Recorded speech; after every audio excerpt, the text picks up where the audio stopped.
Government-opposition standoff escalates. 146 MPs suspended and counting. India bloc cries anarchy over suspensions. Is Parliament now opposition mukt? That is our top focus on 5 Live.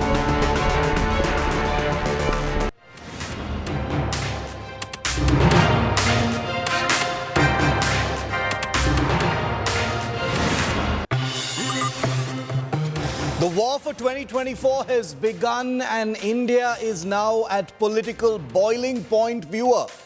This winter session of Parliament is over. It has been a complete washout. It is opposition mukt. Tempers couldn't be higher. An ugly standoff between the Modi government and the opposition will be the defining element and theme on the road to 2024.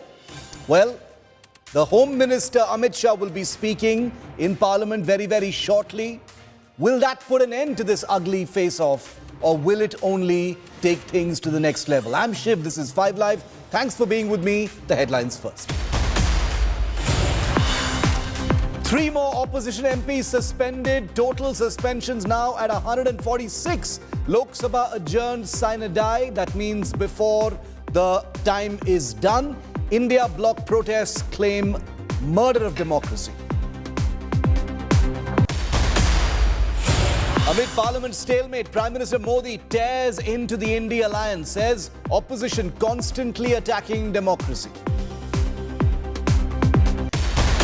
The contentious Chief Election Commissioner bill passed in Lok Sabha. Government gets final say on appointment of Chief Poll Officer with a panel of the Prime Minister, Union Minister and Leader of the Opposition. Poll strategist Prashant Kishore speaks exclusively to India today, breaks his silence during the current election season, says Congress must admit to its own failures to ensure the India alliance stands a chance in 2024. They simply, so long you continue to refuse and live in denial, you're not going to get better results. Another big setback for the DMK. Stalin Minister K. Ponmudi sentenced to 3 years jail term in illegal assets case. It's a big blow for the corruption issue amidst the India alliance. BJP hits out, says DMK steeped in corruption.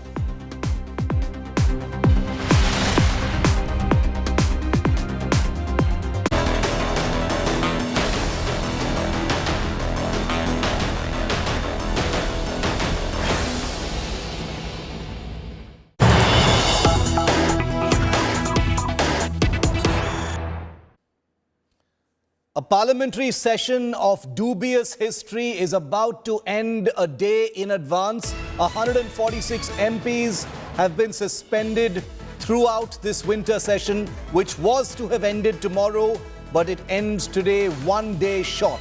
Om Birla, the Lok Sabha Speaker, has said that productivity in this winter session of Parliament stands at 74% amidst mass opposition MP suspension.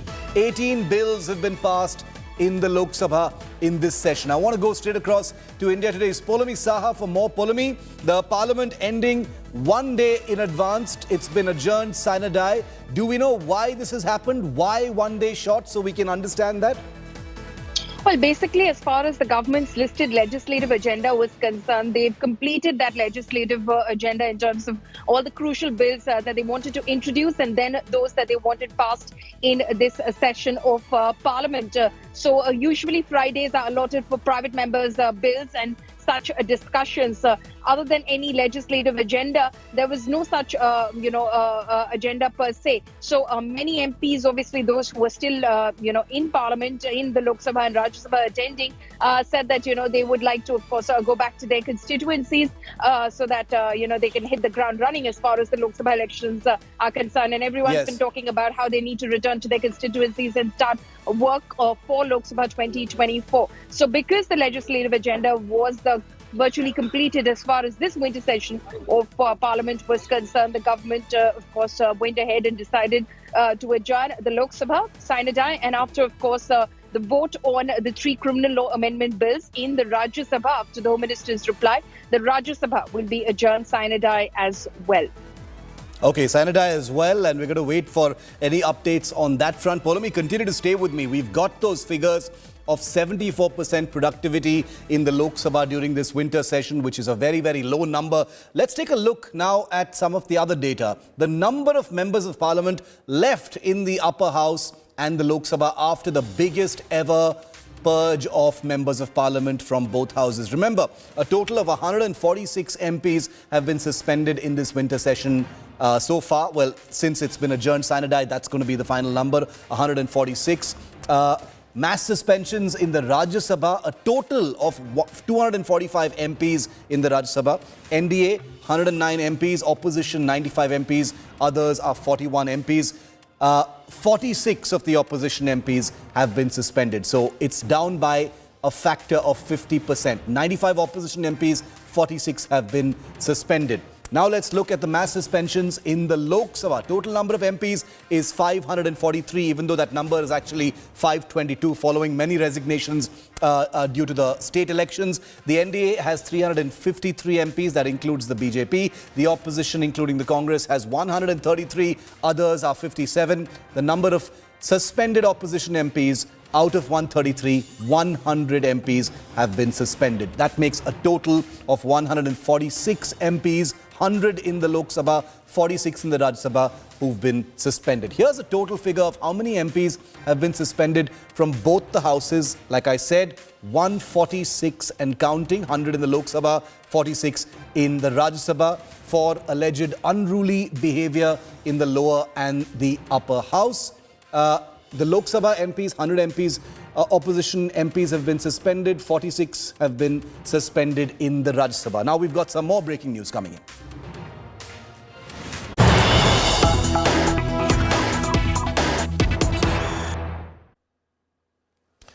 Okay, this is an exclusive news break. First on India Today from our sources. After the end of the Lok Sabha session, Prime Minister Modi met Lok Sabha Speaker Om Birla and opposition floor leaders in the Speaker's office just moments ago.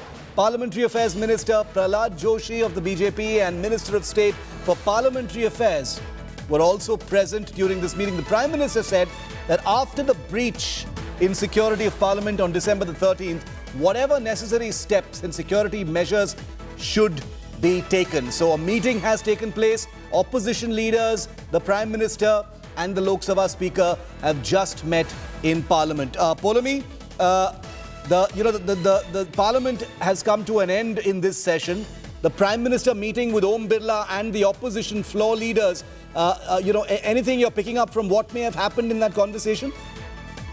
Well, Shiv, this is customary at the end of every session of Parliament. The Prime Minister is the leader of the House and, of course, the Union Parliamentary Affairs Minister Prahlad Joshi, as well as the Minister of State for Parliamentary Affairs, meet with the Lok Sabha Speaker. Floor leaders from the other opposition parties are also present. It's a customary tea that they have, and basically there's very little conversation that happens because it's just a customary ritual.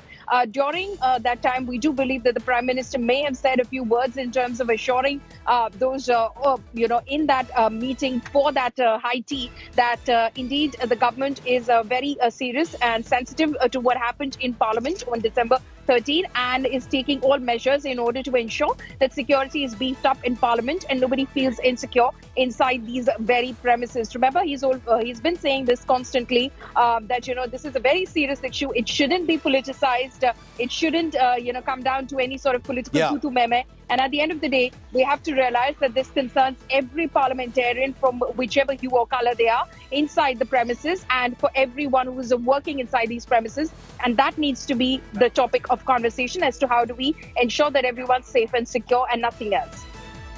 Poulomi, thanks very much for that. Well, Parliament has come to an end, but the stalemate has not ended at all. 3 more opposition MPs, like I said, suspended, taking that record-breaking figure of suspended MPs from 143 yesterday to 146 today. This is politics at boiling point just weeks before the 2024 election cycle. While the India Alliance has hit the streets in protests right through the day today. The BJP has been staging its own protests over the mimicry by Trinamool MP Kalyan Banerjee. It's protest versus protest across the country. Take a look. जो सदस्य इसके पक्ष में है वो हाँ कहें, जो सदस्य इसके विरोध में वो ना कहें. A session in Parliament. With opposition benches almost deserted, the Lok Sabha approved a bill aimed at regulating the appointment of top officials in the Election Commission.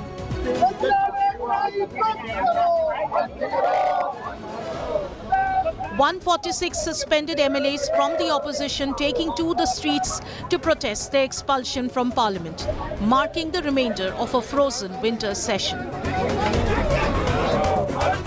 Brandishing placards, the opposition leaders accused the Modi government of undermining democracy. सरकार ये नहीं चाहती, मोदी जी ये नहीं चाहते और सदन के मुखिया है वो भी नहीं चाहते कि सदन चले. The India Alliance organized a march around the new Parliament building in New Delhi. He is giving a speech and 125-30 people are watching it and they are shouting slogans. This is really, it is, this shows that they don't have faith in democracy. They don't want discussion, debate.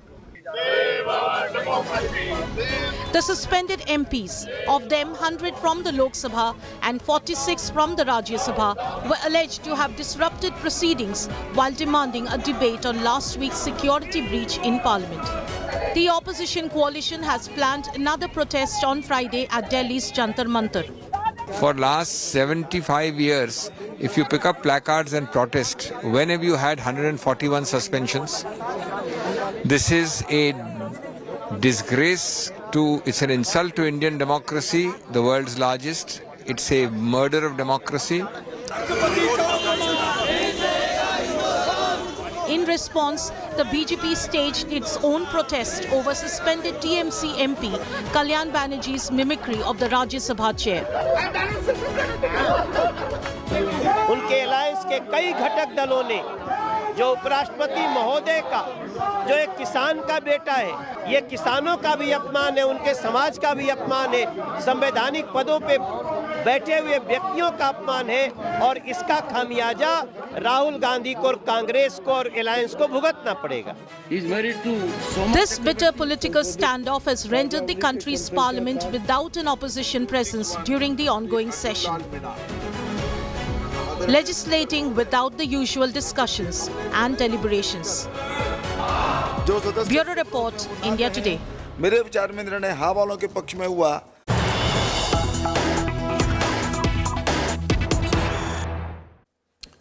Politics at boiling point. The war over the legislative bills passed in the Lok Sabha without opposition MPs, because there are simply no opposition MPs left in any numbers. Congress Chief Mallikarjun Kharge, who's also almost the prime ministerial face of the India Alliance, has just spoken at the Congress Working Committee meeting, where Mallikarjun Kharge has said the country is watching how the BJP is strangulating democracy by arbitrarily passing bills without any discussion. He says there is a conspiracy on to convert Parliament into a platform for the ruling party. Let's go straight across to Mausami Singh joining us live on this escalating story. Mausami, Mallikarjun Kharge speaking at the Congress Working Committee meeting, murder of democracy, still the theme that the India Alliance appears to be going forward with.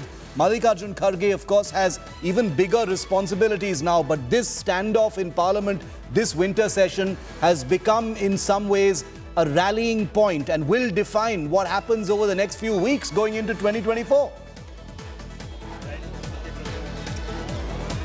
Right, Shiv, and you know, this entire row is now spiraling out on the streets and in CWC meetings and India Alliance meetings, and Mallikarjun Kharge there, you know, underlining the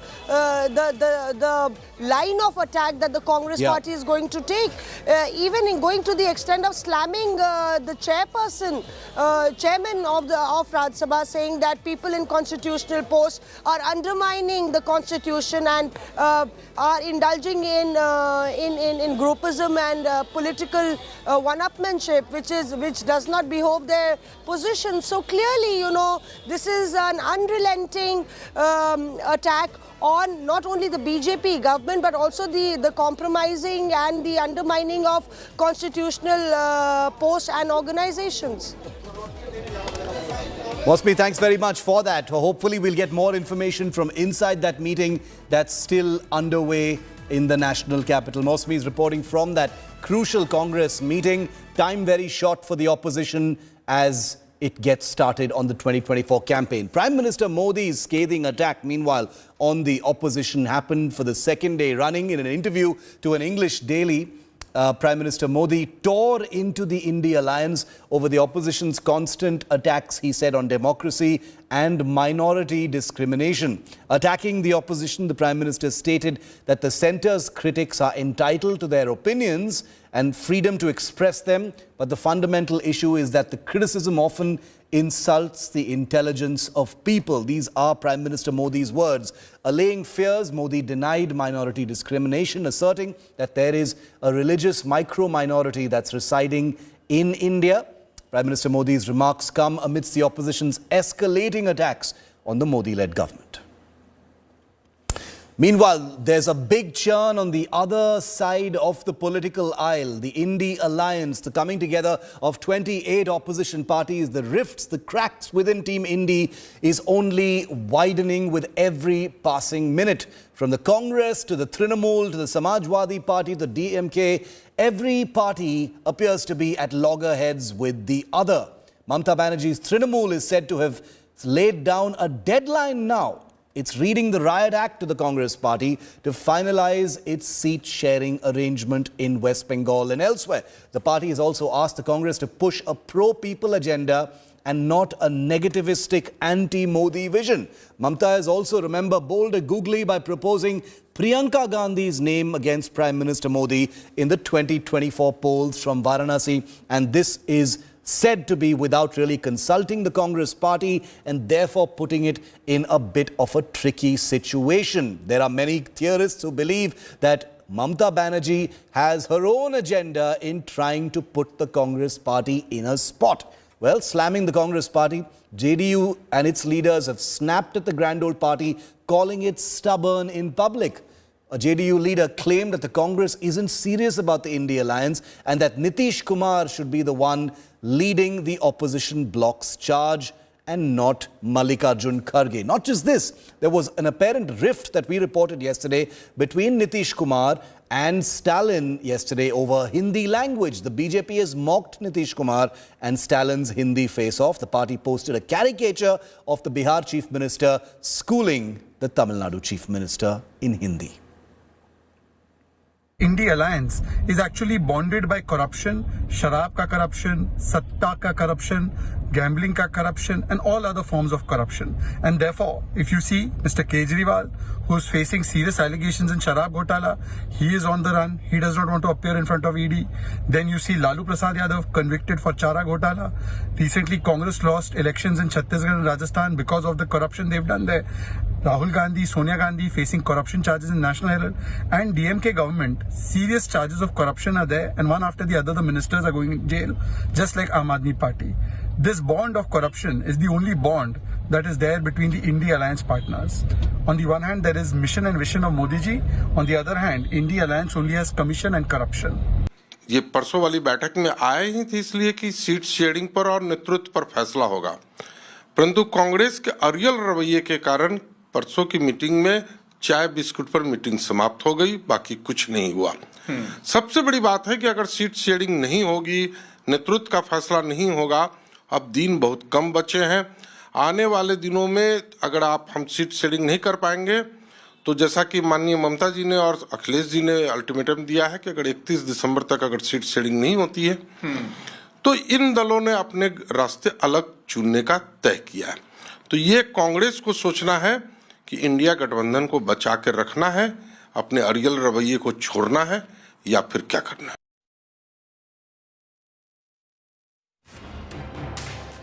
विपक्ष के गठबंधन में BSP सहित अन्य जो भी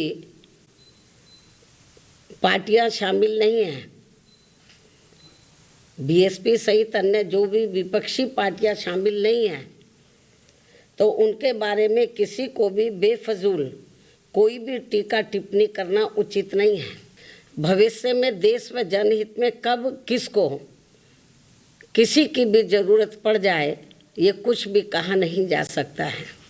अर्थात फिर ऐसे लोगों को व पार्टियों को भी काफ़ी शर्मिंदगी उठानी पड़े, ये ठीक नहीं है। और इस मामले में खासकर समाजवादी पार्टी इस बात का जीता जागता उदाहरण भी है। जो इतिहास रहा है बीएसपी का, उन्होंने हमेशा बीजेपी का साथ दिया। खास तौर से जो मुसलमानों के खिलाफ जो कानून पास हुए, खिलाफ से मतलब जिससे मुसलमानों की दिल आजारी हुई हो, उसमें बीएसपी उनके साथ गई। बीएसपी आज भी हमारे साथ नहीं है। बीएसपी ने पहले दिन से कह दिया था हम इंडिया अलायंस में नहीं आएंगे, हम अकेले चुनाव लड़ेंगे। हम तो चाहते थे कि सब साथ लड़ें, लेकिन जब उन्होंने ही नहीं चाहा तो ठीक है भाई, अपने अलग अलग लड़े।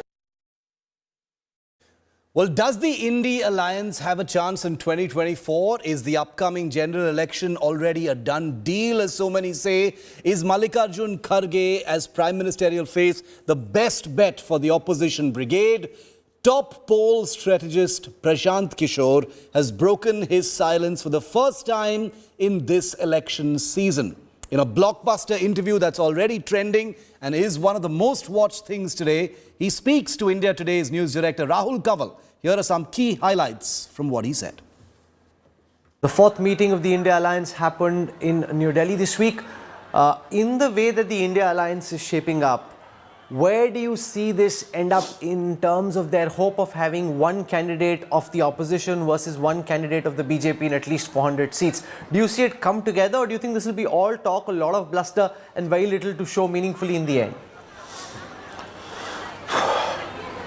Well, first of all, this one candidate against BJP is, to my mind, it's a theoretical idea. If you see in almost about 300 odd seats, there is already one candidate against BJP. So what you can achieve is probably additional 100 seats where you can cut down on some parties' vote share by 10, which is getting 10%, 15%, which could add to the advantage to those who are fighting with BJP, but I'm not so sure about it. So this whole idea that any alliance would ensure one candidate against BJP is largely a theoretical idea. Because say in Bengal, in Uttar Pradesh, if suppose in Uttar Pradesh Congress fights alone and Sapa fights alone, Congress gets 4-5% vote. That even if you bring them all both together, nobody knows for sure that that vote gets added. And even if it gets added, the margin of BJP victory in Uttar Pradesh is probably more than that. So I don't see, purely from the mathematical point of view, putting one candidate against BJP is a great idea, or it's something that can be the game changer. Practically, it's already happening in 300 seats, like in all Hindi heartland, most of the Hindi heartland, it is Congress which is taking on directly the BJP. So it's already 1-1. In West Bengal, it's TMC which is taking on BJP. It's already 1-1. In Uttar Pradesh, it is Sapa taking on BJP. Last time even BSP was in alliance. So it was already 1-1. So in Maharashtra, this India alliance is already in alliance together. It is going to be 1-1. So purely 1-1 is not going to be the game changer. As far as India alliance is concerned, I don't think this one effort on the part of opposition parties are going to be sufficient enough, at least not what we have seen till date, to defeat BJP. BJP is well ahead, to my mind, as of now. And if India alliance has to do well against BJP, they have to do dramatically something very different, something which probably we have not factored in right now. And also within India alliance, it is primarily the Congress which will be taking on BJP in more than 250 seats. They have to do very well in those 250 seats. If they get the strike rate of 30-40%, then only BJP can be defeated. No, so what unless can be that Congress's game changer? strike rate against India alliance, I am telling you, unless Congress's strike rate, forget about India alliance, the end of the day, unless Congress's strike rate vis-a-vis BJP goes above 30%, there is no chance for any alliance against BJP, because it's Congress which is taking on BJP in 250 odd seats. Last time Congress's strike against BJP vis-a-vis BJP is less than 5%. Please take note of this. Whatever MPs Congress has won last time, they have won in Kerala, there was no BJP. They won in Tamil Nadu, they were not fighting BJP. They won in Punjab, there was no BJP. So bulk of the existing Congress MPs have come where Congress was not fighting BJP. So unless game changer is if Congress is able to defeat BJP where they are taking on BJP head on.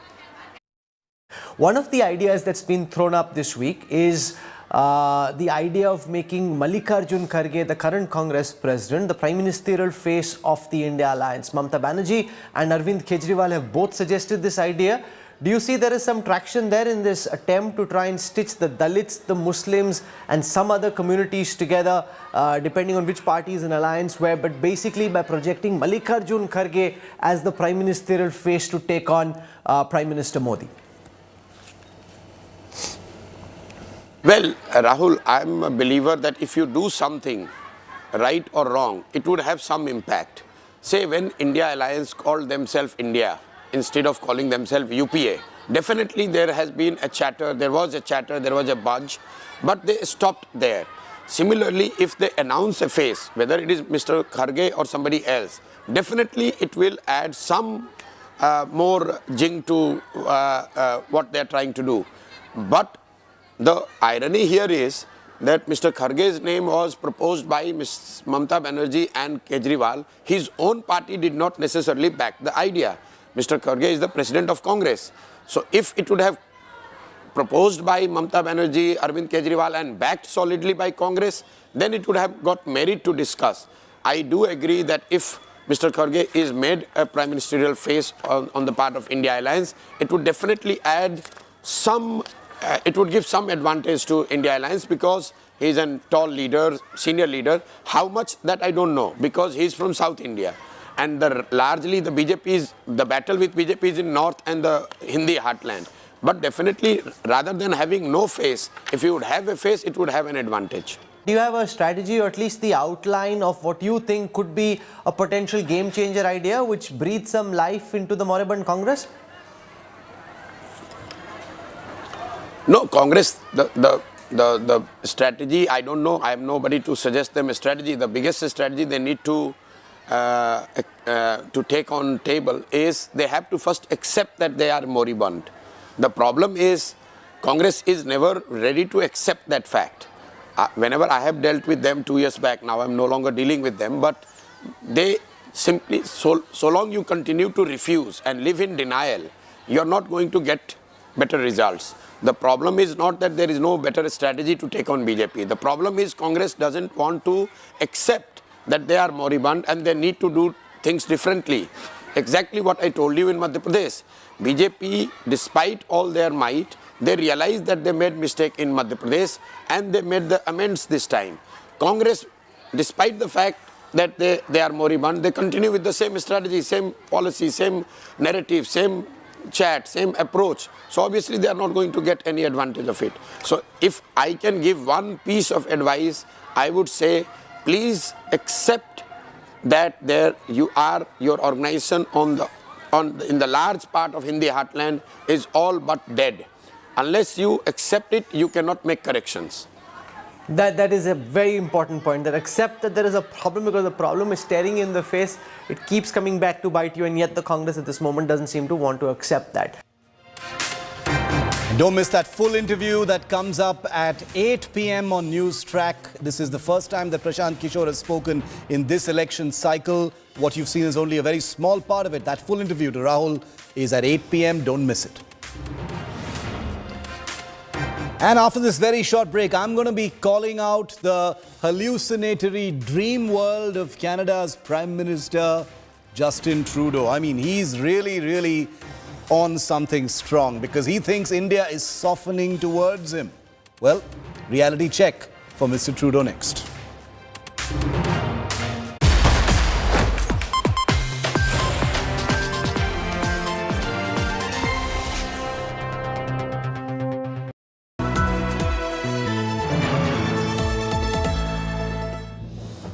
India, as you know, is a land of diversity, where countless stories are born every day. A brand that has celebrated the rich mosaic of our country, India Today, is the brand that has been covering stories from all spheres of life from across the country tirelessly, making sense of the myriad India and the Indians residing in here. The story of India Today and the story of my latest film, Donkey, which is inspired by the phenomenal dreams and struggles of the same Indians and is a story about love and friendship filled with humor and heart.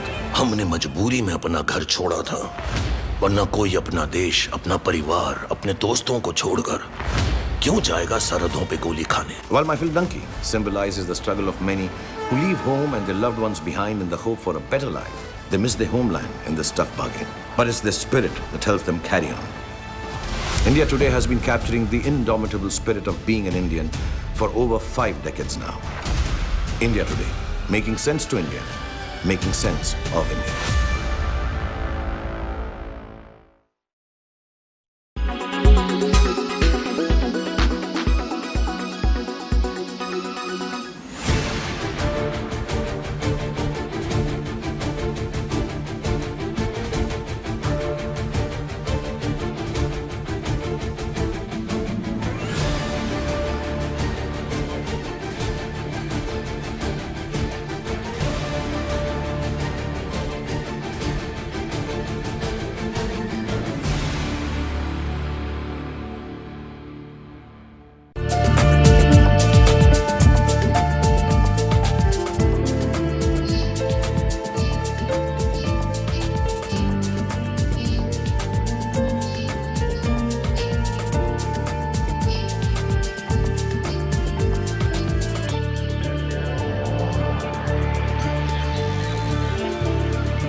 There are a lot of questions because there's a nationwide protest tomorrow itself. Why did you decide to march from Parliament to Vijay Chowk today? It's a democracy for us, so we have a right to do it. The Treasury benches, the BJP is constantly saying that now, look, the opposition is not in the House, at least the bills are getting passed. There were bills passed even last week when opposition was there. We have voted with the government for so many bills. What's the big... I speak every day in Parliament, so I know we passed bills even in last session. Before the attack on Parliament happened, Parliament is functioning very smoothly. We passed so many bills. Many people are also curious of the fact that, suspensions happen in many stages. So what did it feel like when the number of the opposition parties MPs were constantly reducing in Lok Sabha and Rajya Sabha. You were present in the House when it was still calling it a mother of democracy, but clearly they are not democratic. If they were democratic, they would have not expelled 150 people. How do you decide to make it an agenda of the people? Because not the agenda of the people. We, Mahatma Gandhi, fought for our freedom, and I think we owe it to all the freedom fighters who fought against the British to give us freedom so that we could breathe and take our own decisions. Today, this government of India is gagging us, they are throwing us out, and there is complete emergency in this country.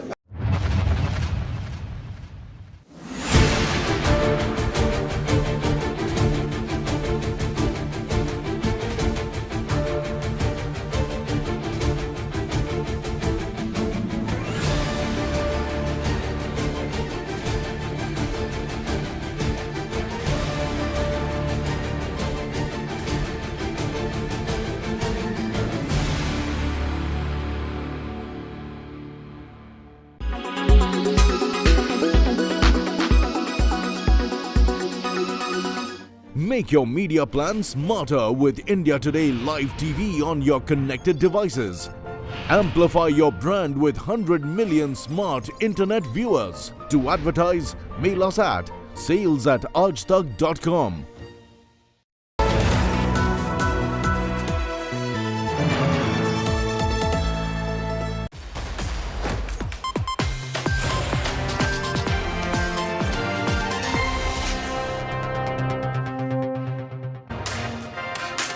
Viewer, Justin Trudeau is an apologist for terror. Let me say it again in case I wasn't clear the first time. Justin Trudeau is an apologist for terror. Justin Trudeau and his government in Canada provide a safe haven, state-sponsored protection and taxpayer-funded legal shields to persons proscribed as terrorists by the world's largest democracy, India. The only thing you cannot fault the Canadian Prime Minister for is that he has a sense of humor, clearly, and he keeps reminding us of it, doesn't he? He believes right now, here's the latest from Camp Trudeau, he believes India's much more sober and reasoned response to the United States case for Khalistani terrorist Gurpatwant Pannu reflects a tonal change towards India-Canada relations as well. Well, Mr. Trudeau, this is wishful thinking of the most adolescent kind, very much in keeping with the juvenile manner in which Trudeau has conducted government business when it comes to gangsters and terrorists on Canadian soil. What Prime Minister Trudeau interprets as a tonal shift from India is actually a reminder to him of how differently India views the United States as compared to Canada. Now, diplomacy is a deeply layered issue and foreign relations have many facets, many angles, and I'm not trying to trivialize foreign relations, but India and Canada have long years of relations. But let's face it, compared to the United States, Canada is a sidelight. It's a nothing burger. It's a second thought. It's vanilla ice cream on a pavement. Trudeau hopes in his private moments that he can conflate India's measured response to the US allegations to include Canada's allegations, but Trudeau is wrong and we will not let him do that. Because India's stand is still very much the same, that Canada officially interferes in India's internal affairs, protects India-designated terrorists, is hand in glove with organized crime cells in Canada. After India threw out 40 Canadian diplomats in order to achieve consular parity, what kind of tonal shift is Trudeau hallucinating about? It's true, the US case for Gurpatwant Pannu has been received very differently here in India compared to how India reacted to the allegations from Canada. It wasn't expected, it caught India off guard. Let's admit that, but India has responded in keeping with India-US relations. The upward trajectory of relations between the two countries and the deep historic ties between India and the United States. India and Canada have extensive people-to-people ties, but it is a relationship that has been colored by Canada's past leniency towards anti-India terrorists, coincidentally by Trudeau's own father, who was Prime Minister of Canada decades ago. Now, rather than a tonal shift, India has decided to play this issue on the front foot rather than be defensive about something it has no reason to be defensive about. For instance, the Indian Prime Minister has just given an interview to the Financial Times, a paper to which the Biden administration leaked the story of the Gurpatwant Pannu assassination plot case before it was formalized in court.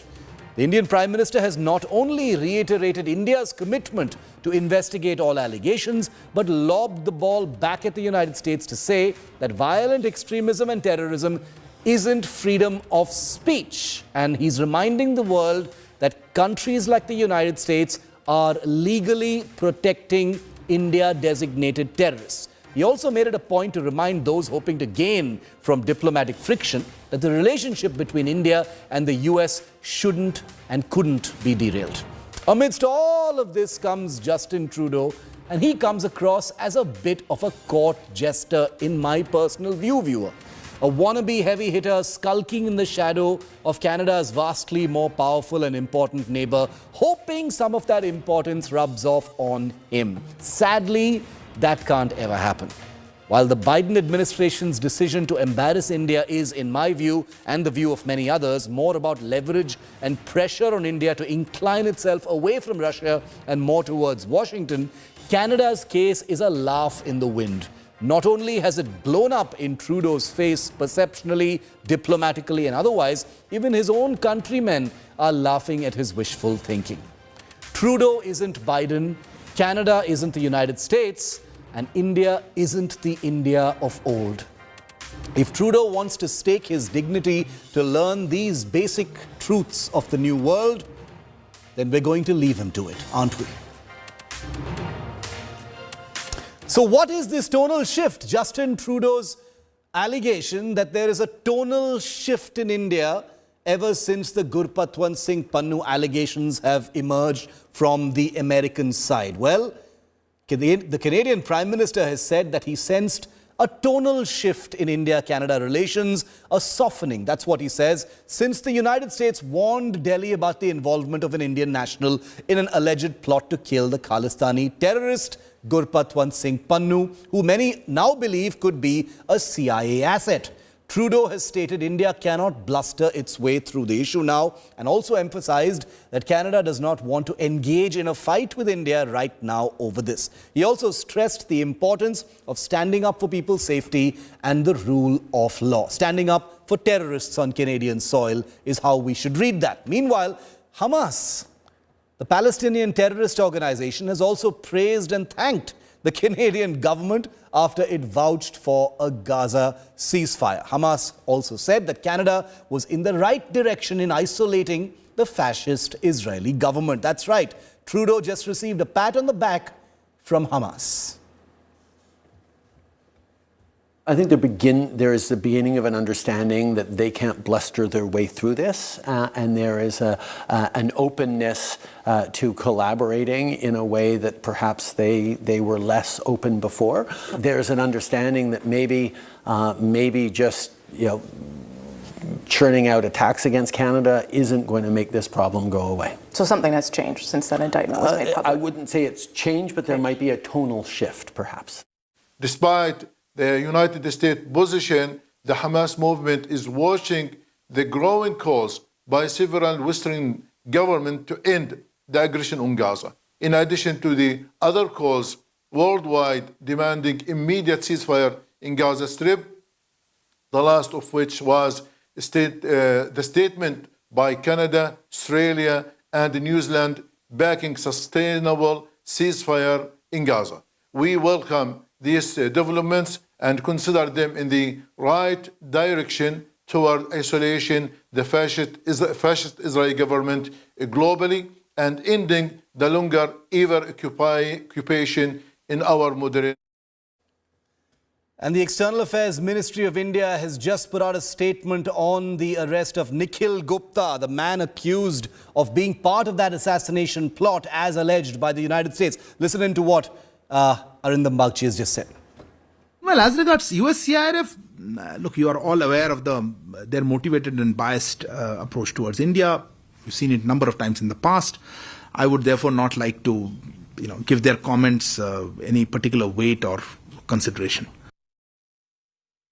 Okay, let's bring in India Today's Gaurav Sawant for more on this. Gaurav, Trudeau's assertion that there is a tonal shift in India-Canada relations, appears to be pretty off the mark, given that, any tonal shift has only happened as far as India and the United States is concerned. So why is Trudeau trying to wash his hands in all of this? So Justin Trudeau actually painted himself in a corner when he made those bizarre allegations that he did without an iota of proof. And there is a huge difference in the case in the United States of America and the case in Canada. In the case of the United States of America, they carried out an investigation. There was an indictment in a court of law. Evidence was shared with India, and India was asked to pursue that bit of investigation and pursue that line of investigation. As far as Canada is concerned, Justin Trudeau just made a very bizarre statement in Parliament and then said we expect India to cooperate with us, and they turned out an Indian diplomat. India, in a not just in a tit for tat, India turned out a Canadian diplomat and sent back 47 others, so that they said if you want parity, let's have parity. And there's been absolutely no tonal shift as far as India is concerned, because India from day one has been saying, give us evidence, we'll look at it. No evidence has been shared with India. This has been said by the External Affairs Minister. This has been said by the spokesperson in the Ministry of External Affairs, and till date, Canada hasn't shared any evidence on the Nijjar case. On the contrary, India has repeatedly told Canada, take action against terrorists like Nijjar on Canadian soil. Sadly, Canada did not do so, and Justin Trudeau has to explain that.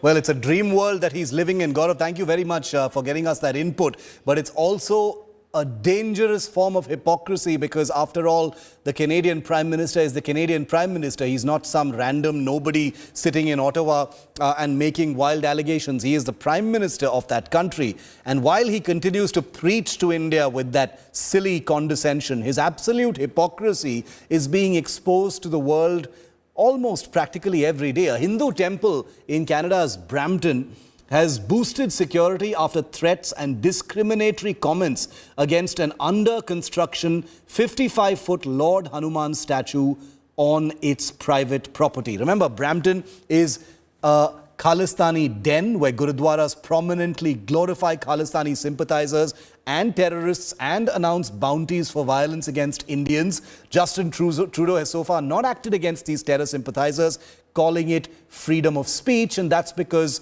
Khalistanis are a fruitful vote bank for Trudeau and his cynical dispensation. Now, the proposed Hanuman statue has come under hate attack by local racists in Canada. The statue is being installed at the Hindu Sabha Mandir in Brampton.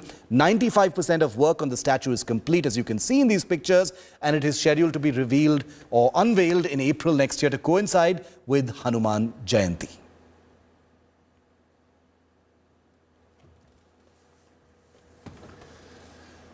Well, closer home, anti-Pakistan protests have been raging and escalating in the Balochistan province. The protests against disappearances and the Pakistan government's brutality are continuing despite blockades in Balochistan, which seeks independence from Pakistan. The protesters held placards and banners with slogans like "Stop your terrorism" in the state of Balochistan. The protesters said the Baloch nation will no longer accept the process of kidnapping, killing and fake encounters there.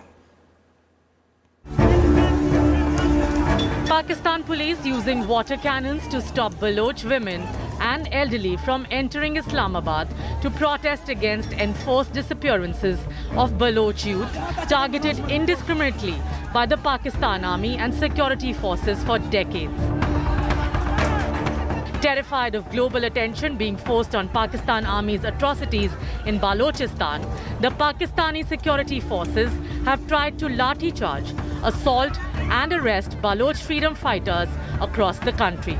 In fact, the Baloch Yakjahati Committee, the organizers of the Long March, have taken to social media platform X to lament they are not being allowed to visit the camp of missing persons at the National Press Club in Islamabad. The Pakistani security forces have forcibly taken away keys of all the vehicles that were a part of the Long March to Islamabad convoy. The participants of the long march who sat on the road to protest were assaulted by the security forces. ये हमें बता दिया जाए कि ये बयानिया अगर आप रियासत ने क्रिएट किया हुआ है कि सिर्फ बलूचिस्तान में बैठकर बलूचों की सिर्फ हमें बलूचों को तरक्की के बदले में लाश दिए जाए, इनके परजिंदों को उठाया जाए, तो ये वाजा करें. Sadly, none of the major rights organizations in Pakistan or overseas have taken up the atrocities of the Pakistan Army and security forces with either General Asim Munir, the chief of the Pakistan Army, or with Anwar ul Haq Kakar, the caretaker Prime Minister of Pakistan, who incidentally comes from the Kalat province. The March of Justice against enforced disappearances in Pakistan is led by Mehrang Baloch, a prominent women rights activist. She too protested against not being permitted to enter Islamabad to protest. हथियार कमाए हुए हैं ना, वो कत्ल औरत कर रहे हैं, उनके किस्से सुनाने आए हैं, आपके अजीब पाकिस्तान के किस्से सुनाने आए हैं. इस्लामाबाद की इंतज़ामिया हमें इस्लामाबाद में एंटर होने नहीं दे रही है और हमें बारह कहा जा रहा है कि सिक्योरिटी थ्रेट की वजह से हम आपको प्रेस क्लब में स्टे नहीं करने देंगे, हम आपको किसी पार्क में जो है ना जगह देंगे. क्या इस वफाक में बलूचिस्तान से आए हुए लापता अफराद के लवाकिन के लिए कोई जगह नहीं है? क्या ये प्रेस क्लब सिर्फ और सिर्फ मफाद परस्त इलेक्शन के टोले को ही जगह दे सकती है? It's not just on the outskirts of Islamabad, but the protesters have been stopped in multiple areas. Pakistan Army was deployed to stop the protest at Turbat. Thousands of protesters have been detained, taken to secret locations, and are being held without arrest. The protesters have questioned not just the political leadership, but also the silence of Supreme Court of Pakistan. हम बारहा कह रहे हैं, मुसलसल कह रहे हैं कि ये एक पुरअमन मार्च है और इसमें हमारे पास लवाकिन हैं, हम अपने बुनियादी हकूक़ के लिए आए हैं. इंतज़ामिया जो है ना हमारे रास्ते में रुकावटें ना डालें और हमारे साथ कोऑपरेट करें. हमारा मसला जो है ना इंतज़ामिया के साथ नहीं है, इस स्टेट के साथ है, एस्टेब्लिशमेंट के साथ है. The protesters have been putting out videos on social media with the request to the judiciary to intervene. Islamabad has deployed its army to stop the long march from Turbat. Thousands of forces have been deployed, including military equipment and weapons.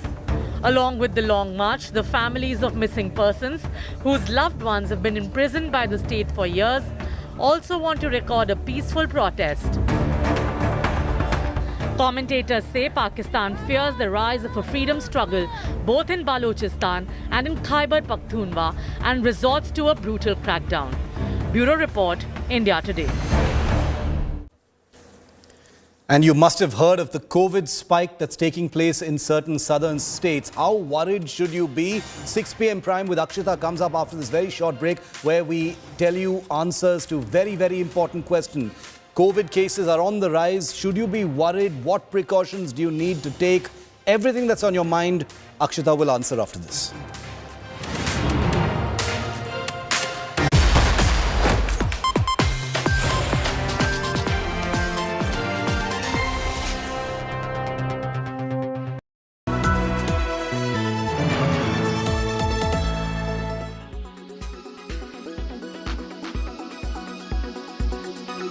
We welcome this judgment, BJP welcomes this judgment, and it is a lesson for those who loot the public. And Mr. Ponmudi should have gone home, should have gone to the jail before 3 days itself, but he continued to be a minister, which is shameful. And we strongly condemn the DMK, which has been looting the public, and this is the lesson what they get, and this is called the Dravida model.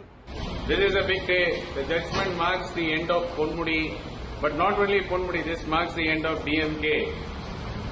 Along with Ponmudi, 12 more ministers are facing criminal charges, and they all soon will be shown the doors. And this is a big day in judiciary. People who have restored faith in judiciary, it has come through. This marks the end of DMK in Tamil Nadu politics. A probe had to be done right. Not only the 13 ministers of DMK, even MK Stalin shall go behind bars.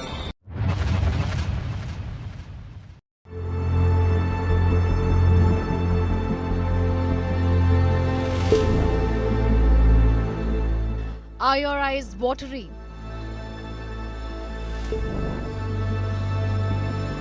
Or do you find it difficult to breathe in the dirty, toxic air? Or are you someone who is not affected by air pollution? At least, do you think you are not? What if we told you that this air that you're breathing could cause you cancer, or lung disease, or fail your kidneys, even if it doesn't cause you immediate discomfort? Complications are two parts. One is the pulmonary complication related to the lungs. The other are the non-lung related complications. In the non-lung related complications, it could involve the heart, result in heart attacks, atrial fibrillation, different kinds of arrhythmias. It could result in brain strokes. It could also result in this diabetes and elevated sugars, and of course premature deaths. In recent years, the demand for air purifiers and anti-pollution masks have shot up. As many as 200 million people fear succumbing to toxic air. Inhaling this air has been equated with smoking 50 cigarettes a day. So who is worse, chain smokers or those who are living in Delhi? The latter, it seems. Air pollution is even causing diabetes.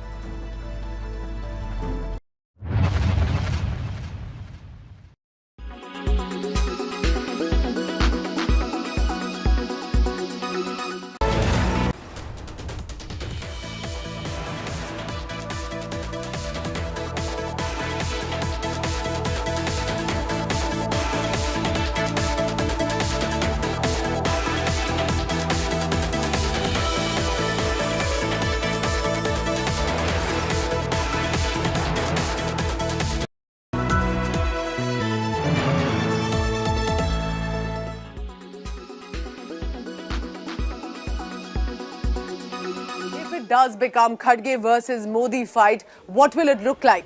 Let's take a look one by one on the strengths, weaknesses and importantly the characteristics of both individuals. Prime Minister Modi on one side, remember, 73 years old, only non-Congress Prime Minister with 2 straight terms and looking at a hat-trick now.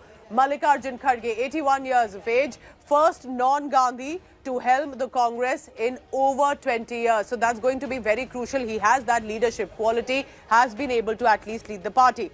What happens with regard to when Prime Minister Modi, who stands right now having led the BJP not just at the centre, but victories one after another in the assembly states, for example, as latest as we have seen in Chhattisgarh, Madhya Pradesh and Rajasthan. For Mallikarjun Kharge also, it is individually also, remember, he's won 10 straight elections. He's won Karnataka Legislative Assembly. He's been the Lok Sabha Member of Parliament for several years and has been now in the Rajya Sabha too. For Prime Minister Modi, he's made clearly BJP a pan-India party. He's trying to make inroads into the southern states. For Mallikarjun Kharge, there had been factionalism, there had been different issues. He's tried to also revive the Congress party in a lot of ways to ensure it can then take on the BJP. For Prime Minister Narendra Modi, he is becoming a popular global leader as well in multiple surveys, his leadership, and not just with regard to the connect to the masses, which is of course humongous, but also with regard to other leaders, for example, like the Italian Prime Minister, US President, who have been sharing individual friendship as well with the Prime Minister. Mallikarjun Kharge, meanwhile, with regard to caste equations as one of the tallest Dalit leaders, has made that representation, and then to be leading the Congress party is definitely a game changer. Now, for Prime Minister Narendra Modi, remember, he has the electoral benefits right now with regard to the elections he's been winning, but as much with regard to the connect that he has made, saying, I do not believe in caste. The only caste for me are the poor people who need to be uplifted, apart from, for example, women as well. For Mallikarjun Kharge, he's also a popular face in the southern state of Karnataka locally and has now been able to come to the national representation as well for the Congress party.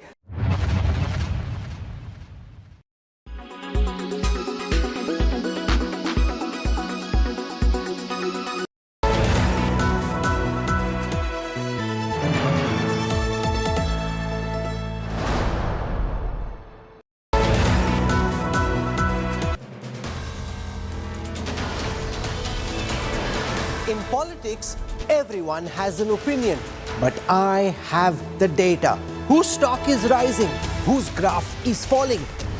Track India's political stock exchange. Unmatched, unmissable data analytics. The only show on News TV where numbers do the talking. India's most credible poll tracker, the Political Stock Exchange, with Rahul Kanwal only on India Today. Presented by ArcelorMittal Nippon Steel India. बनाऊंगा मैं, बनेगा Bharat. Mutual funds distributor करें शुरू. Driven by Audi.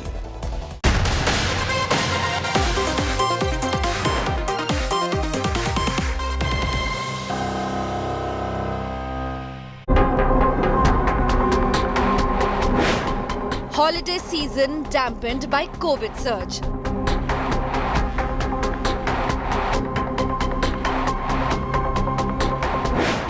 Kerala, Karnataka and Tamil Nadu on alert.